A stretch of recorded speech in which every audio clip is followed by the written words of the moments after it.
Halo semuanya, perkenalkan nama saya Novelia. Saya dari mahasiswa Universitas Kristen Petra Surabaya di jurusan PGSD. Kali ini saya akan membahas seputar tentang Autism Spectrum Disorder. Nah, kalian pasti pernah mendengarkan sebelumnya tentang autism itu. Nah, mari kita simak video selanjutnya.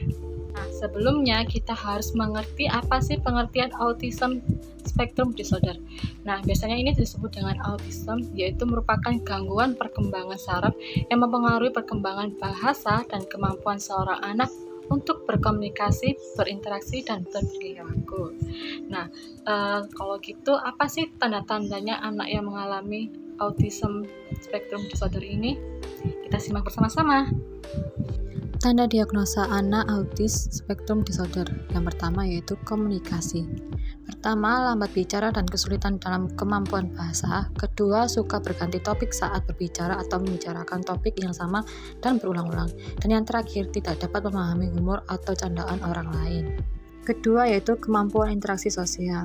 Ketika usia di atas 1 tahun, anak lebih suka sendiri, tidak merespon saat namanya dipanggil, saat marah atau sedih susah untuk ditenangkan, dan yang terakhir tidak bisa memahami sudut pandang orang lain. Dan yang ketiga dari perilaku yaitu terlihat ceroboh atau kurang koordinasi, impulsif, agresif, dan yang terakhir fokus rendah. Sebagai guru di kelas, untuk membantu dan menolong anak yang autis spektrum disorder ini, kita bisa memberikan pelayanan yang lebih, contohnya mengajar. Nah, dalam mengajar kita bisa mengajarkan materi atau menjelaskan materi secara berulang-ulang dengan sabar dan teliti sampai anak itu mengerti. Dan kedua, kita bisa memberikan pola-pola pengajaran seperti menulis, menyanyi, mendengarkan, atau menempelkan seperti aktivitas learning pada umumnya.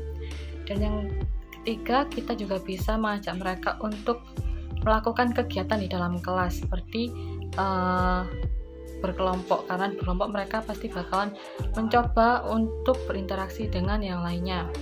Dan di dalam kelas ini kita juga bisa melihat apa yang kurang dan apa yang dibutuhkan oleh anak tersebut.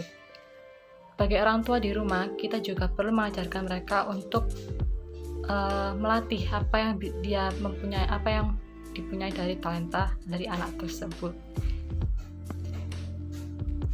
Dan yang perlu diketahui adalah yang pertama, autis bukanlah suatu penyakit. Kedua, sampai sekarang belum dapat ditemukan penyebab autism. Ketiga, seorang dengan autism tetap dapat menikmati hidup. Yang terakhir, autism tidak membatasi atau mempengaruhi IQ. Dari pembelajaran kali ini, kita bisa melihat bahwa setiap anak adalah unik. Dengan keterbatasannya masing-masing, mereka juga memiliki kelebihan dan talenta yang luar biasa yang telah diberikan oleh Tuhan. Tentunya kita sebagai manusia, apalagi sebagai guru, tidak boleh membedakan antara satu dengan yang lainnya. Kita tetap menyayanginya, menjaga dan mendidik dengan sepenuh hati. Sekian dari saya, terima kasih. Sampai jumpa.